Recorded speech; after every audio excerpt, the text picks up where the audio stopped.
बारिश का मौसम था। सीमा निमोनिया की चपेट में आ गई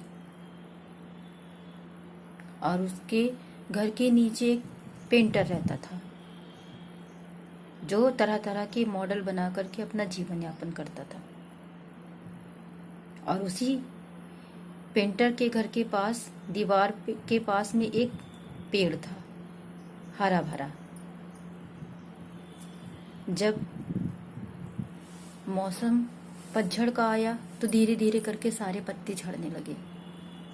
सीमा खिड़की के बाहर झांकती देखती कि जो ये हरा भरा पेड़ था उसके पत्ते निरंतर गिरते जा रहे हैं और बीमारी ने उसे इतना कमजोर बना दिया था कि उसके अंदर चलने की ताकत भी नहीं थी। उसकी जीने की चाहत बिल्कुल खत्म हो चुकी थी। वो थक चुकी थी।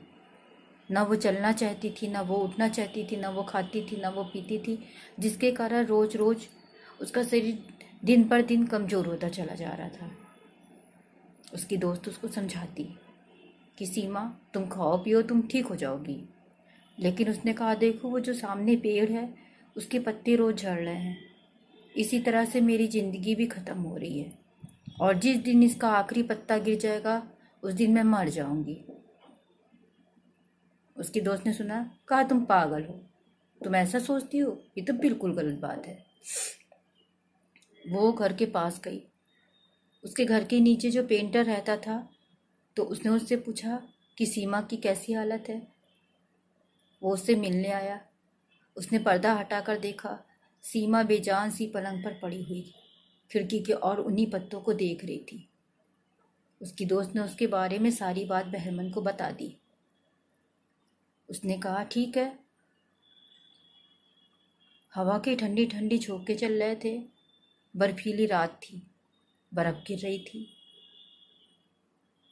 वो बाहर बैठ कर के दीवार में एक पेंटिंग बनाने लगा। उसने एक सजीव सी पेंटिंग बनाई जिसमें अंगूर की बेल थी और उस पर एक पत्ता लटक रहा था। वो पेंटिंग बनाता रहा और खामोश रहा। थोड़ी देर बाद जा कर के रात काफ़ी हो चुकी थी। जब तक उसकी पेंटिंग पूरी नहीं हुई वो रात भर बैठ कर के वहाँ पे उसी पेड़ की पेंटिंग बनाता रहा, ठंडी रात में बैठ कर के। जब सुबह हुई तो खबर मिली कि बहरमन मर चुका है। सीमा ने खिड़की के बाहर झांक कर देखा। उसने सोचा अब तो सारे पत्ते गिर गए होंगे। उसने देखा एक पत्ता लटक रहा है। हवा तेज बह रही है लेकिन उसके झोंकों से वो पत्ता गिरा नहीं। उसने कहा कि जब ये पत्ता जो है जिंदगी की राह में तैयार खड़ा है, गिर नहीं रहा है, इतनी हवा के झोंके आए लेकिन वो हिम्मत नहीं हार रहा है, अड़ा हुआ है उस पेड़ पर, तो क्या मैं इतनी जल्दी हिम्मत हार जाऊंगी?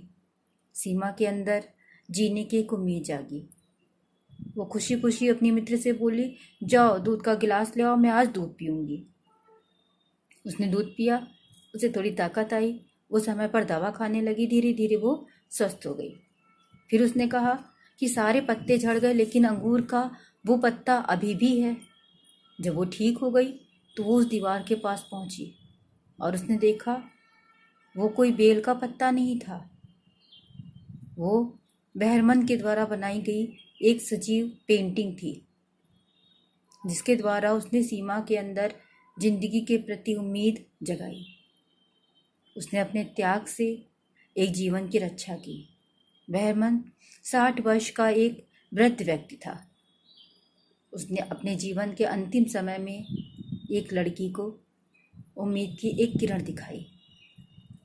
तो बच्चों, हमें अपनी उम्मीद कभी भी नहीं छोड़नी चाहिए। हमारे साथ कितनी भी मुसीबतें आए, कितनी भी कठिनाई हो, हमें उसका सामना बहुत वीरता के साथ में करना चाहिए और सदा खुश रहना चाहिए। आपको हमारी कहानी कैसी लगी? प्लीज़ इसे लाइक सब्सक्राइब करना ना भूलें। बाय।